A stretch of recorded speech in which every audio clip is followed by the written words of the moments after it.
Roll call, please. Harrow, Here. Manning, Here. Cosgrove, Here. Severson, Williamson, Bowie, Here. McGuire. Here. You're 5 for 4, sir. Awesome. All right, verification of open meetings law. This posted correctly, sir. Perfect. Approval of agenda. I need a motion to approve the agenda. It looks like a 13-point agenda. So Gary and Steve with a second. All in favor, signify by saying aye. Aye. Aye. Motion carries. Approval of the minutes from the January 8th meeting. Did everybody have a chance to look at them? Any concerns? If not, I will approve them as presented. Public comment. Public comment? Doesn't appear. Okay, reports. Property management report. All right, for our buildings, I'm gonna be the bearer of some bad news tonight, which that's probably my job, I guess, as we talked earlier. First thing is, out to the fairgrounds today, last 2 weeks, we've had an alarm going off on the grinder pump in the main office building. Wertz was out there one day last week, they reset everything, thought they had everything operational. Yesterday or day before the alarm started going off again. We got them out there today. Went out there, one of the 2 pumps is shot. I was hoping to have some numbers for this afternoon, but they hadn't gotten them in. I hadn't gotten the email yet by 3:30. So 1 pump is bad out of the 2, one of the grinder pumps. Not sure what the cost is gonna be. Don't know anything about them. It grinds the sewage up and then it sends it out to the main. So, again, don't know what that cost is gonna be until they send me the email. And then, so we got that possibly coming up for an expenditure for the fairgrounds. Generator in the courthouse here. Jason's been in contact with the guy they've been getting for tower sites and getting that stuff all arranged, but he could probably explain more about what we've got some small leaks in our generator. It's burning antifreeze here at the courthouse. So looks like we're probably gonna be in the market for a generator for here. This is a early 1980s or mid 1980s generator. It was probably original when the building was built. It's an old 350 engine, that style of generator. We're probably gonna be updating. He sent a quote today between 70 and 80,000 to replace that generator, and that would be an outside generator. So a Generac, 48 kW. So I don't know if Jason's got any more on that, if he's talked to him any more on that. So Not a lot. We were just getting some numbers for the tower sites and trying to potentially encompass all the generators, the one across the street here and so forth, just getting some numbers put together, so. So So is that 3-phase or what type of power is that? I'm not familiar with this. That's 3-phase down there, I believe. Is it? Yeah, 3-phase across the streets. So for here, the importance for it here is that feeds all of our dispatch area, all of our jail, everything. So if that goes down, we have nothing for backup for dispatch. And it also does the old emergency management service clear across, but that's mine compared to this over here. So, So it does the area too, right? yeah, it does anything on this end that feeds our air and heat, it runs our boilers, all that stuff, so. So if it goes down, we're out. Everything on this end of the building. So it hasn't stopped running yet, but it's using water. We've got oil leaks, oil pan, we've got, some little valve that comes out the side. It's got a little oil leak in it. The radiator is rusting out from the bottom. We're getting some seeps around that. It must be burning a little bit of antifreeze because you can smell it now. We never used to, so it's starting that now. So we might have a head gasket that's failing somewhere without tearing it all down, you know. But then we're gonna be without a generator for here. Does that run on city gas or? Yeah, natural gas. Steve? So when would you actually go out for bids and who all would you go out to? This was just a budgetary number as we're looking at getting service contracts on the other generators. I mean, I can't hear. we just got a budgetary number from the gentleman here in town. We worked with Walter, I think, is who installed all the other generators for the radio project.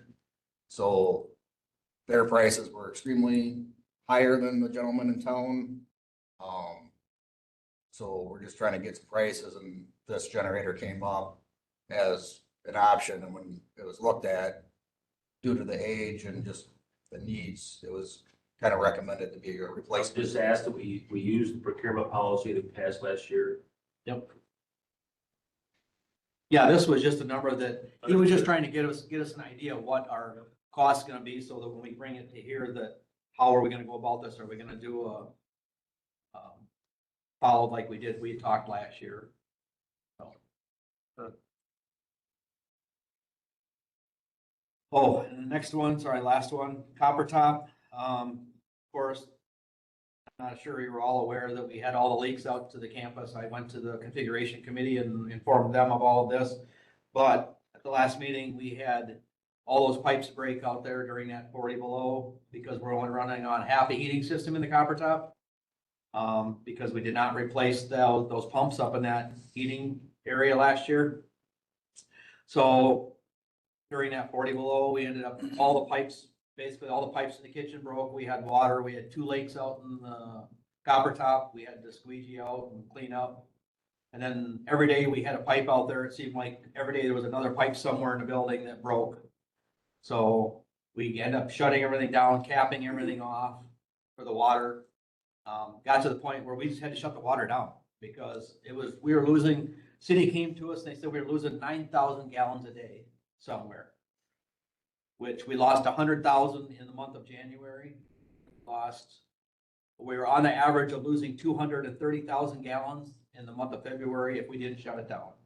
So we shut it down the day of configuration committee meeting last week or a week before. And then, I'm waiting on, their recommendation was to shut it down completely, make it cold storage, shut the boiler off. I'm waiting for Precision to get back to me for a date that we can go out and shut that boiler down, drain everything down, blow everything out. Like I brought up to them, everything of value has been taken out of that building already. We've stripped that building down between all the people that have come out there and gotten things. There's no reason to keep it anything other than cold storage right now. So, I mean, we're just throwing money away right now for an empty building with nothing in it. So Is this in one building or multiple buildings? this is just the Copper Top. Yeah. So we capped off every pipe we could cap off and shut the water down because, like I said, pipes are breaking everywhere. So. Well, Mark talked about how we start with this one and just go right down the line as far as demo. I think it's just another sign of that's the way to go. So I'm just letting you know that we got, configuration wants that building shut down and boiler shut down and drained down. And so, well, that's the bad news I'm bringing. Well, the worst is the generator, right? But Right. that's another one of the maintenance things where we've pushed down the road that we have. So, Another 40-year-old item. well, yeah, and to be expected. I guess the direction we need to go down the path on that generator and figure out what we gotta do there. You're already shutting everything down out there. Yep. So. I think that's the plan of attack. Go ahead then. Is this just your plumbing lines that are frozen or in the heating system also? We've had some break in the heating system Yeah. because they're on the outside walls. There are heating units on the outside by the lobbies. Yeah. They broke there too, but we've had to shut those units down. So.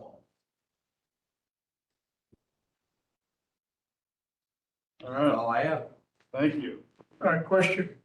Out at the camper, out at the fairgrounds, your pump out there, is that electrically operated pump or gasoline? Electric. Electric, okay. So is it possible it's just your, is it a base pump, we get the motor and then the pump next to it, so maybe it's just the pump is bad, or maybe just the motor is bad? No, they turn on. The motor turns them on. They're just not doing what they're supposed to down inside. It's not, you can hear the grinder actually works and it's actually pumping water out. One is working, but the other one is not it's coming on, but it's not pumping. So it's down in the pump itself, the drop down unit. So your motor is actually starting up, it's Yeah, trying to it's do its running. job. You can hear it. It's just not doing what it's supposed to when it comes on. Is the pump directly hooked to the face of the motor? Is it one piece? Yeah, it's all one head and it's got a plug into it and it just drops down in and it's got a float in it and everything. And then the grinder is down in the bottom. So it drops down into the pit and then it grinds and then it pumps it. The float determines when it comes on to pump it out to the main. Are they backups for each other then, or is it two separate systems? No, there's two separate, it's in the same pit, but there's two separate sides. So there's one section that's got fluid and stuff in it, and then same way on the other side, and they both work with each other. So when one pit's full, it drains and it grinds and drains, and then when the other side fills, then it does the same thing. So it's like redundancy. It's like having two in one system. So when one's not What I'm working, saying is you could pull the one pump and still have the other one. it'll work, but we're not sure if there's an overflow from that other one that will feed into that one so that it can keep up, so that it can go back and forth. Because Wirtz is not real familiar with them either. They don't really do a lot of work, but they're the ones that have been coming down. So he was on the phone with the company, A1 Supply, or One Supply, or whatever it was. He was on the phone with them, talking to a technician, and they can get a 2 horsepower or a 1 horsepower. One's in stock, one's not. And he says we can get by with one for now. He said there's no major rush, but he says they're both 26 years old. It was a 2000 model. So again, don't know the price yet. So whether you want to replace one or do you want to replace two, because you're going to be in the same battle. If one goes, you want to replace one, You can't just replace a motor, you have to. you have to replace it's all one piece. All one unit. It's all one piece and it drops down in and there's two sections. So you got one section over here with a grinder and Right. a float on it in the same way. And then you just pull up that and then pull up the other one. There's two separate ones in the same tank. So the next question is, do we have any prints on that to see if there's a cross?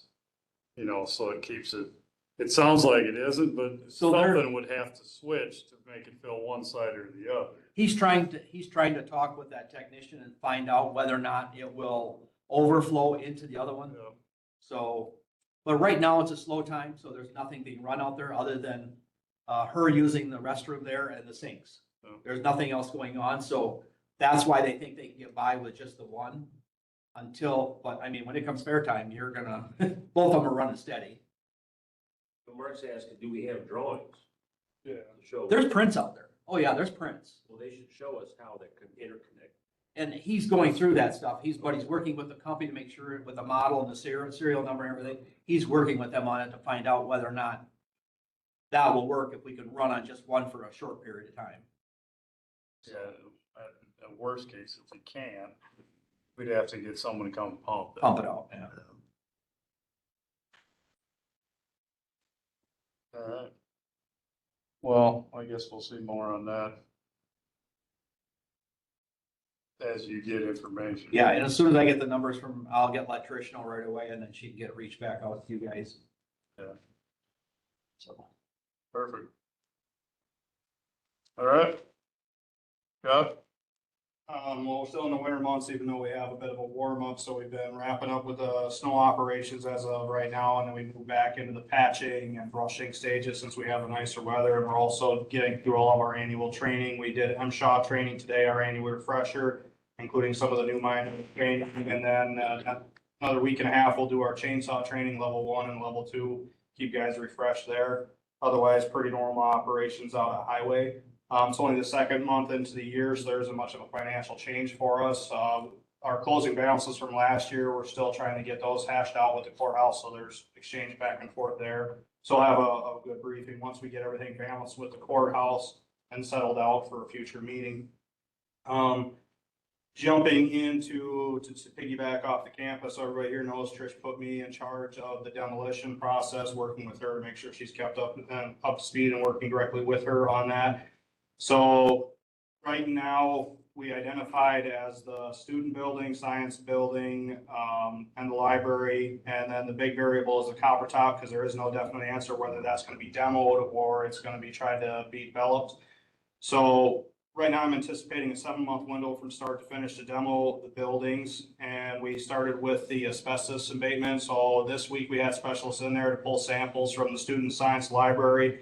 They got started on the copper top just to be on the safe side because we don't know. And then we have them come back next week to finish. I have met with Wertz's, and they're meeting with the city to look at the utility side of it because they want all to build Melville Hall and the gymnasium on their own system. They want to verify that Simons is on their own system, plus the tennis court runs off Simons, and then basically capping off all the other buildings and isolating them, shutting everything down. Same thing with the electricians. They've met with Scott Gold too. We put everything on the big screen to see what they have to do there. Now, the one thing we did run into as a major thing is the science building feeds copper top. So in order to demo that building and kill the electrical to it, we're going to kill the electrical to copper top.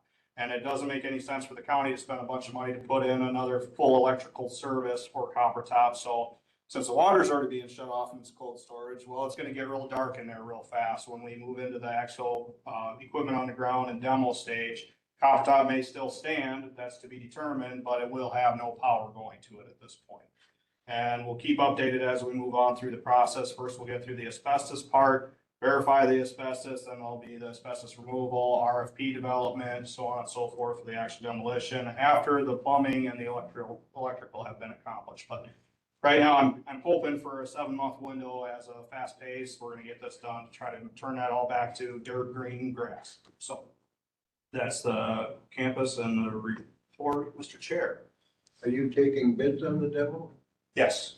Okay. That'll be, we're having a consultant agency run through that process for us. They're gonna develop the RFP. They're going to accept the bids. It'll be a publicly bid thing. They'll have a meeting to select a bid winner for it. So it will be advertised for competitive bidding process. If you can give me some information, and I know somebody would like to bid on it, that I'm kind of surprised is interested in it. Okay. And it will be a complete removal from the property. There's nothing that's gonna be left behind, piles of debris or anything. Not just in a heap like they talked about before. It's all getting hauled away, foundations, everything, because we want that cleaned up and gone to make it good for development. The cover top, we want to see what it would take to reroute electric to it. It's gonna have a whole new electrical service put into it. I can have them put the price together to see what it's gonna cost. But, you know, if you're gonna bring a developer in for it, it really should be their responsibility to put an electrical service. Understood, but it might help us decide whether we're gonna try to hang on to it or demo if we knew how much it would cost to put electric to it. All right, I will see what I can do. From what you're seeing out there, Randy, do you think it's even doable? I mean, you can do anything, but could you imagine the expense on a building that's really unpractical for any use that, when I think of the engineering company that come, that was the highest price building that it was gonna cost to revamp that where we could use it. I think it's either $7 or $9 million that they thought that building would be as it was. So with them numbers, do you even think by the time you do new electric, fixed all the plumbing, that it would ever be practical? In my opinion, no, just because of everything I've seen in that building and the heating, the air, there's no air. I mean, Nothing, wheelchair access. yeah, I mean, your doors, your windows, your roof and all that stuff is good, but all your HVAC and plumbing and heating is all gonna have to be redone, stripped and redone completely. It's Not like, to mention the mold that's going to yeah, start. who knows because what's gonna humidity happen was with so the high in moisture there. and stuff in that I building. couldn't imagine that building being practical again. And there's no way, and we talked about this in the configuration committee, there's no way to separate that building from the theater to the cafeteria area because of the way the roof lines are designed. We were up in the attic or up in the ceilings trying to figure out ways to shut this water off in different places when we're having all the leaks. And the way their design is up there, there's no way to split that building in half to salvage the theater side compared to the cafeteria side. There's just no way. I mean, it would have to be a complete redesign. Wasn't intended to be split. Yeah, It's so- built what it was. To me, I mean, somebody's gonna spend millions of dollars to refurbish that, to get it up to code, since it's been shut down so long. And SEH did note in that meeting that, with the water problems now at the Copper Top, this does change things as far as being valuable to the And their developer. marketing and stuff. He said that changes everything on the marketing value of that building. We're gonna be spending millions for demo anyway and removal. Yeah, the original bids that were brought forward on the demo never really included Copper Top, and it wasn't even included to have that debris actually removed from the site and basically knock it down, leave it in piles, so we do anticipate a pretty hefty price tag to do a complete. I know it's removal. like 225,000 for the two smallest buildings simply crushed in a pile. Yeah. When we looked at an estimate for it, I think we figured to crush it or to tear down or remove 3 buildings as it is in-house, it was $500,000. So. Let's move on to the radio tower update. So January 27th and 28th, they did the DAQ testing, which is the delivered audio quality. Ultimately, they had 70 sites on a list. They ended up doing 63. Basically, they call out on that channel, they call a Harvard phrase. Dispatch has to repeat it back. Dispatch gives a phrase. The person on the radio on the other end repeats it back to see how well the quality of the radio is. They just had a couple sites, 2 out of the 63 that kind of marked, but otherwise they considered it overall successful. So starting on the 3rd of February, they're actually using the Ops 1 channel. And then Sheriff channel is patched essentially as an analog channel so that other agencies, PD and stuff can still talk to the Sheriff's Department who's on that digital channel. With that, after the 30-day burn, potentially before, we're gonna try to get, potentially Page, iFern, maybe some of the other channels moved over to digital, get those online. I know Kaz got their pagers reprogrammed, so we're getting prepped for, being able to turn up those other frequencies. And then they've just been working on some issues with the alarms, some of the generator sites yet, or generators at the sites yet, and they're still having a little bit of issues that they're working on with the FCC licensing, so. So when do we feel we'll be up and going? After that's one of the things Mike Day is gonna try to put together. I would say hopefully within the next 2 months would be a guess, but I mean, we've had lots of dates tossed at us, so. So by June 1st, we could say we'd be pretty comfortable with that. I would hope so, yeah. See, There was talk about adding a new person that would be taking care of all the towers. Where's that stand? That position was offered and he accepted. They'll be starting 23rd, I believe. So,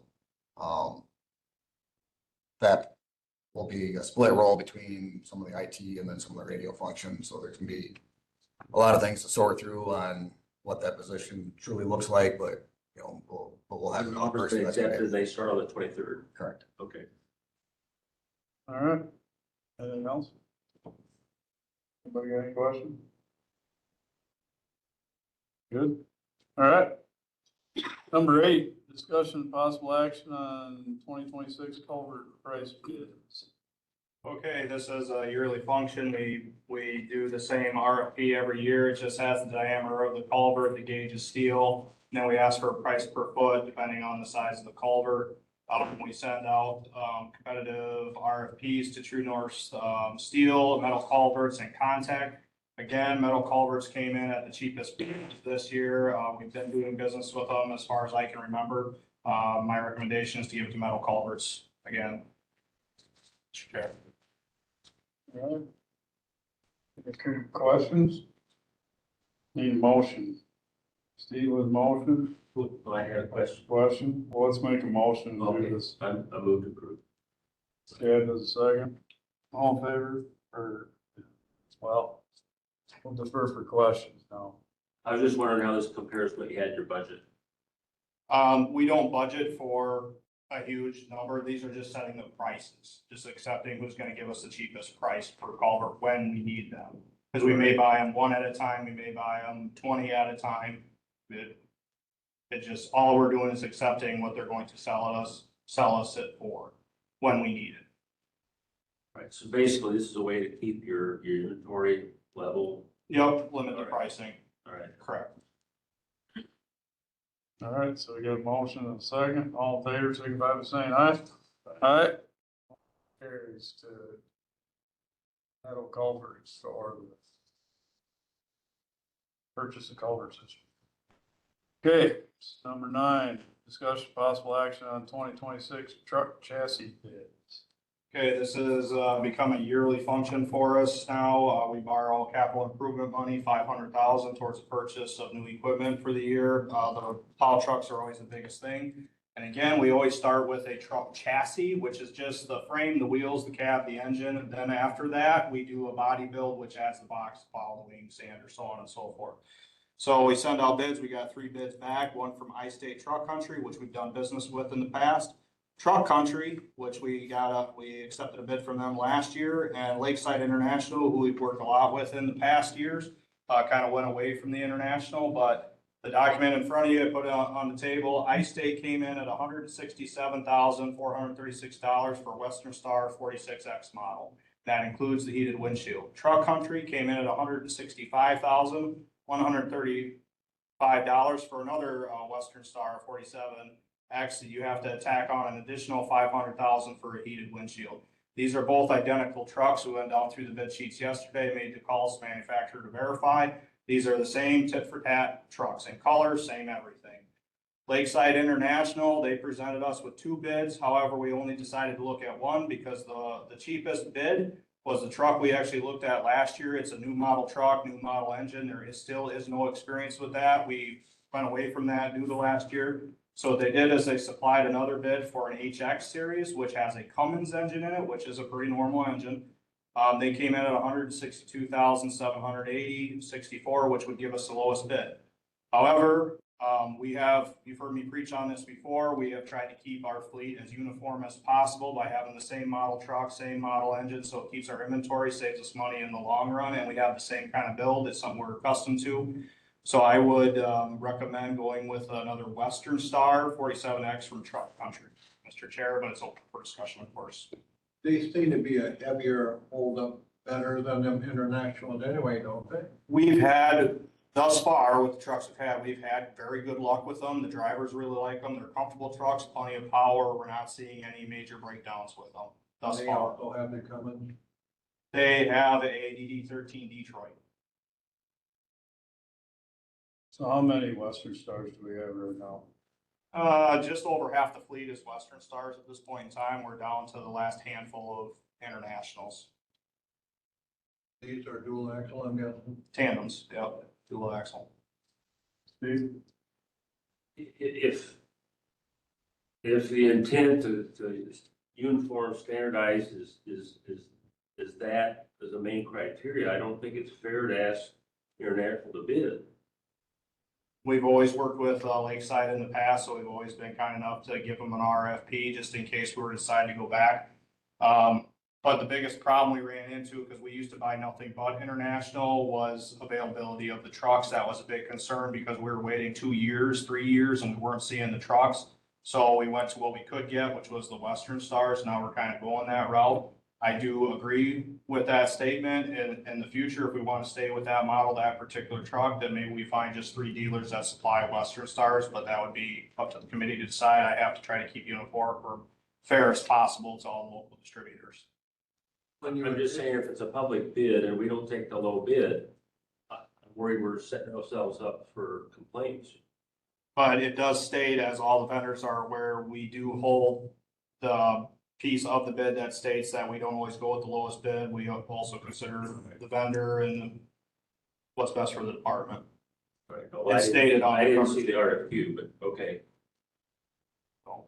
So they all have the same front end as far as axle weight and rear end, they're, even the internationals are the same that way? Yep, they all meet the specifications we lay out. They show the build sheets. The only time we see like variations, like with the alternator, we have it as 180 amp, and the ones I saw had 185 amp. You know, there's little variations, but nothing major.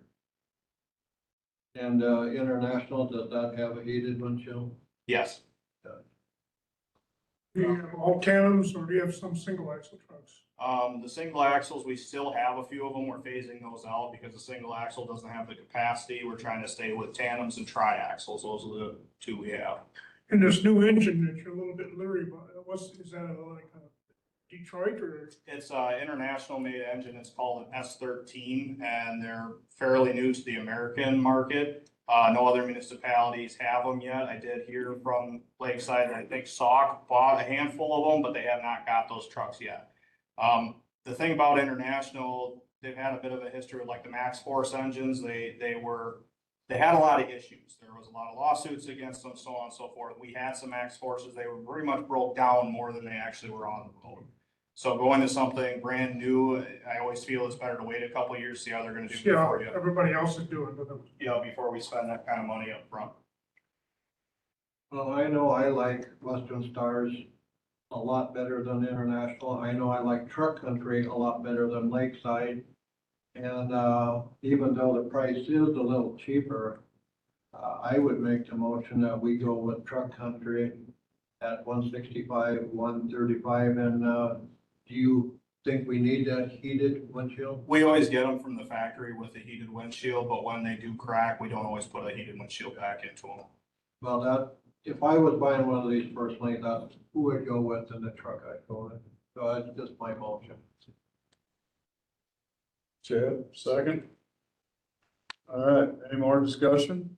Steve?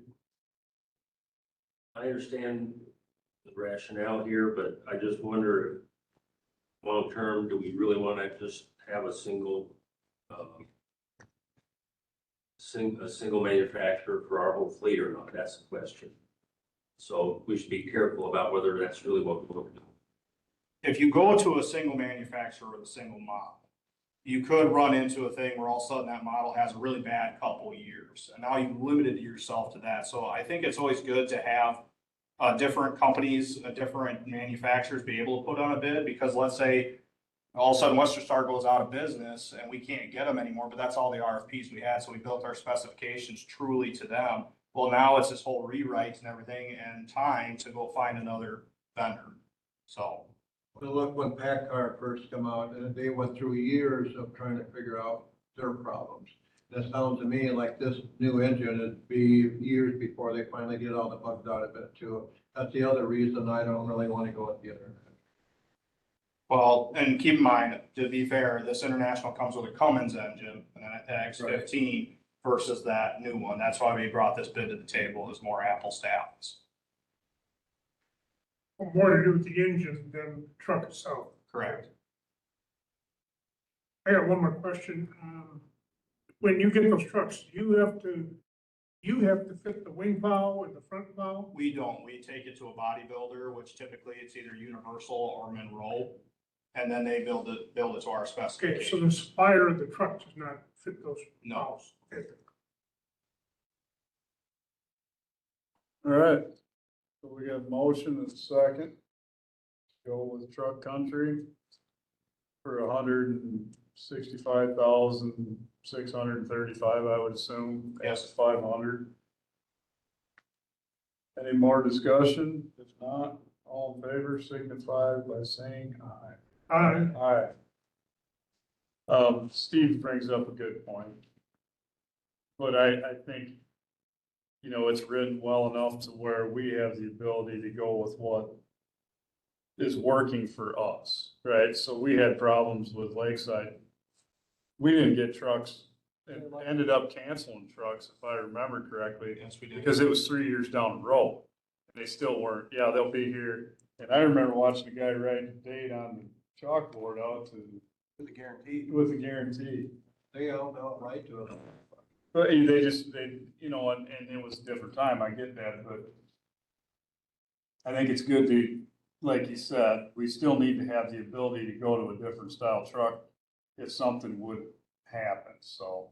Or, again, if all of a sudden you come back and it's not just a couple $1,000 price difference, you get a very competitive truck, and let's say that one's $10,000 cheaper, you can't really justify going to the more expensive truck. Exactly, you know, it's just say there was 10,000 different here, we'd be looking at this differently than we are at a couple thousand, I mean. And again, Lakeside or anyone else may say, forget, I'm not gonna bid to Richland County, I don't have a chance. You gotta be careful, that doesn't happen either. I know we voted, but I wanted to ask one question. Where's the nearest, Western Star dealership you would go to for service? Madison. Madison. International would be also Madison. Okay, no problem. All right. Discussing possible action on transportation funding resolution.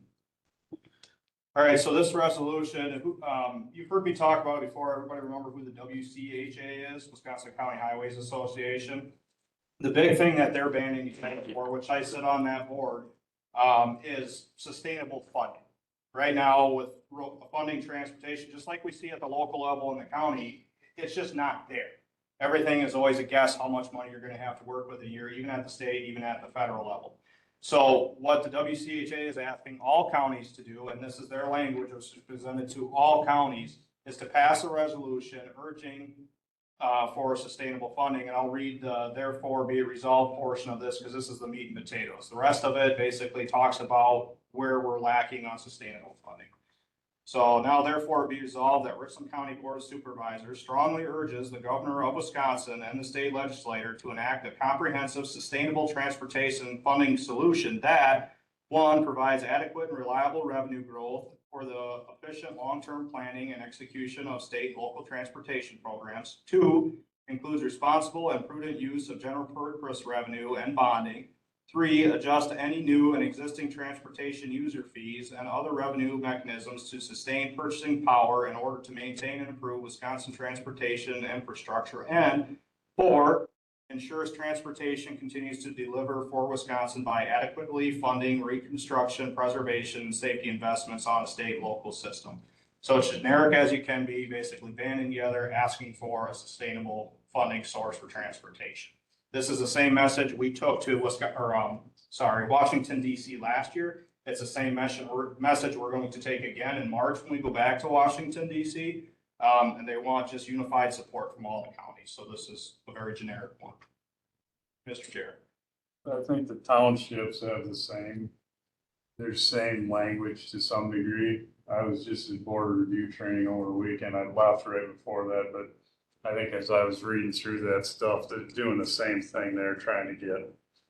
Because everybody's up in the air, you know, you never know what it is. Some of these programs are great, but you don't always guarantee you're gonna get the program.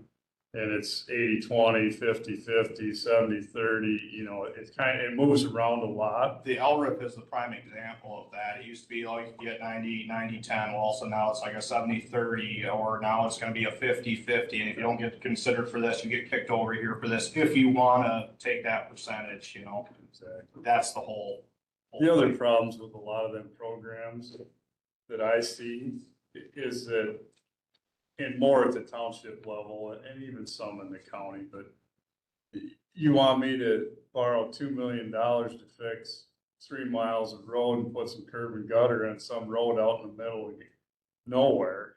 You know what I mean? Just to get 50% or to get 70%, it doesn't make sense. It just doesn't, it maybe makes sense in a larger area, but out here, it's so far removed from what we're trying to do. that it just it doesn't fit. So to come up with some type of structure would be great. I guess I would make a motion to move this county board to get this. Second. Steve, second. Any discussion? Go ahead, Steve. I mean, we've seen it with school districts, we've seen it with highways, well, with the county, we've seen all these things where, they've stopped indexing funding to inflation, like for 20 years now, and everyone's hitting the wall. So I'm not surprised at this, and yes, I'll vote yes on it, but I guess my question is, let's say we don't get any results. Do we need to, what do we need to do to prepare for 2027, 28? You've been kind of warming this up for a few months now. And so I look at those spreadsheets you gave us, and I go, man, I have a hard time understanding it, but these don't look good. Pretty much the only mechanism a county has to play with right now, this is just my opinion, is CIP. There's not really much else you can do besides the wheel tax, because the wheel tax is such a small proportion to actually invest towards the road. You're not getting results at state and federal level. It's just keeping those lines of communication with your legislator and having them work with you guys to keep taking this message forward. And that's really all you can do. I mean, the best thing we got is Josh Coleman for every program he can get into. And then going down that route. But the other thing is it's our borrowing. And when you look at roads that are 50 years or plus, you know, I'd say majority of our roads are in pretty rough shape, right? We're either gonna have to come up with an alternate way to maintain them, or we gotta find a bunch of money somewhere to try to go through, and the money most likely isn't gonna be the answer, it's the other way to maintain them, And that's what I was getting at with yeah. a plan to get ready for 27, 28. What are we gonna not keep doing, really? Well, and I think Josh has already got that plan, you know, that's what he goes through and builds, not to speak for you, Josh, but Yeah. you have roads that you want, okay, it's been 35 years since we've touched this thing, we gotta do something. And then it's just a question of how much money we can approve to do the work. And that's what we talked about previously, is Mark's right. A couple meetings ago, I showed you everything I had in the hopper that we have funding identified for, whether it be 50-50, 90-10, 70-30. It's there, but then we have to work together as a committee is to be like, hey, okay, what are these road projects? When do we want to do them? And how much can we afford to invest on them? Or, you know, are we going to have to forfeit this money and turn it back over? I mean, I'm taking the roads with the worst ratings, and those are the ones we're going after first. I mean, we're also focusing in on the roads that see the most traffic on a daily basis. You know, I haven't forgot about County Road A. Working on something there. I have a meeting next week. We'll see how that one goes. But then we need to start with that stuff to give the main line, in my opinion, arteries as much refreshment as we can. So these other roads, we can find an alternative way to, you know, we do so much this year, we extend it out for another year. You know, maybe we don't have money to go after another road project or another grant. So we're just gonna sit on what we have until that one's done, but it just puts us farther behind. So as we move closer towards the budget, you'll see that road list again, the ones that we have in the hopper, and then we'll be picking that road that we're gonna do next year and then figuring out how we're gonna fund it. And you'll see it all on the big screen, like our budget right down to the penny of what we can afford to invest through what we already get, and then what has to be extra to pay for it. And I would say is if you look, if you've been on long enough, Clint was drawing that out really well. And when he went all the way to 27 and 28, he was showing that. And it was inevitable that the $1 million a year was gonna turn into $2 million a year just to stay ahead of the one, deferred maintenance, and two, the road projects. It's just, it is what it is. Yeah. I mean, there's just not enough money to get back from the state or from whoever. But look at the state highways. Our state highways are in just as bad shape as our highways are. If not worse. If not worse than that, you know, 14. Yeah. 14's been like that for 20 years. Yeah. You know.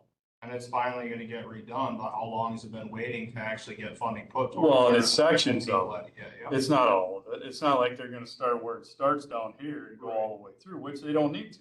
But the point of it is, that road was built when I was in high school. I turned 55 yesterday.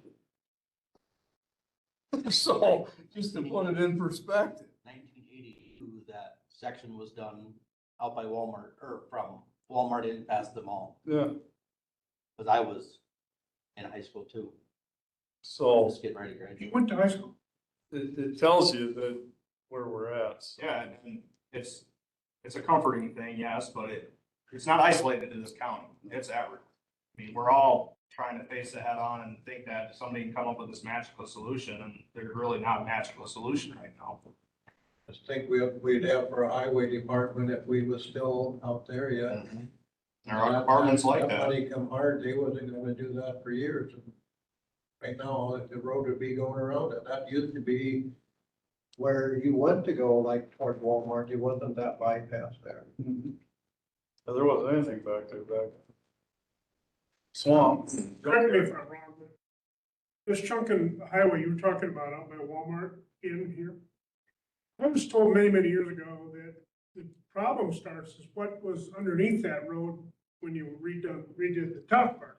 In other words, if concrete, because what is a concrete got a seam every 40 feet? You can drive down the road, you bump, you know, where there are 2 or 3 highways that have been put over the top to improve. Is that the issue? Is that the problem? It's what's underneath that's causing those roads to break up? It's just the concrete crumbling at that point, moisture getting into those cracks. I mean, there may not be a road actually underneath it, maybe. This is all, No, that was all this is gravel. all its own. That was all gravel out there, because I remember when they packed it and So put what, all the. so what you're seeing is just a road that's past its lifetime, that all those cracks opened up, moisture got into the vibrations, it's just breaking apart, heaving. Destroyed. So will that be done this year then? Yeah, the pre-construction meeting is actually next week, Monday. It's a virtual meeting, and then boots will be on the ground by, I would say definitely by thaw. We'll start seeing it. Imagine it'll be one lane for a while, then they'll do the other side. Yeah, correct. They're gonna, I don't know if they're gonna start with the inside lane or the outside lane, but yeah, it'll be one lane at a time that they'll be moving over. I know the utilities are still getting moved around out there. That's why you see all those cones. They have to get the utilities out of the way, but as soon as that's done, then it's gonna be pretty much ready for. How much existing surface is gonna have to be removed? How far They're down? talking about a full depth, because they were gonna come in and do a couple inch mill and then just overlay over top of what was there, until they found out the cost of that was just about as much to just redo the road from the base up. Mhm. So it was actually supposed to be, what was it, 2 years ago, they were supposed to come and do it, ran into that financial problem, and then they pushed it out to this year until they could get the plans and everything accepted. So with this surface, we may have an opportunity to have a much better road for a longer period of time. Yes. Okay. Are they gonna concrete it or blacktop? Concrete, they're gonna put concrete back in, and then all those little islands in the center, those are all supposed to be gone except for the one by Ace Hardware, and I think the one at Walmart. Everything from in between there will just be a center turn lane, is what I'm being told. So no roundabouts then? No. So, Well, I think we need to approve this, sending this to county for, all in favor, signify by saying aye. Aye. Okay, motion carries. All right, any future agenda items? oh, we got one more agenda item. Number 11. Oh, mine says future agenda items. Oh, okay. Um, You guys got the corrected one. We don't need to talk about this. Next one. Next time. County Park, we can do it, we're here. Was it on the posted agenda, Miranda? Yeah, it's on. Yes, you know what, it's probably, Derek had created this packet and we posted, I might have given you the. Yeah, I don't see it on this. It's not on the agenda we have. I think it's probably safer than sorry not to talk about it, because there is no action we were gonna take, it was just discussion. That's fine. On future agenda. This one says posted February. February 12th, 2026, 4 p.m. Mine says it was posted on February 2nd. Yep. Yeah, so this, And I just printed mine off when I came up here. this is the 12th. Transportation funding, it's the last one. I think it's safer that we just wait till next month, because it's nothing urgent right now. Good. So, future agenda items. That one. Yep. ordinance relating to the use of county parks. All right, correspondence, did we have any? That we're aware of? All right, so adjourn to next, are we gonna have a meeting next month? We can actually wait till April at this point. We can wait till April. Okay, so we're supposed to be going quarterly, but if we go sooner than that, I'll text you, call you, something, just to make sure everybody gets heads up, because I know if you're anything like me, you don't look at the computer all the time. And if we don't go before April, we'll have a meeting before you guys are off the board, so that's good. So we'll get to see you one more time before we say farewell. All right, Oh, sorry, recognize the person. for adjournment? Yes. Nobody yet. Gary motion, Steve second, all in favor? Tentatively, it is April now. April, Okay, Unless you hear unless you, unless I contact you. Perfect, thanks, everyone. April 9th or 16th. Apparently, the fee review are by the fair office. The Girl Scouts use it for the meeting and I forgot their key. I'm still in prayer.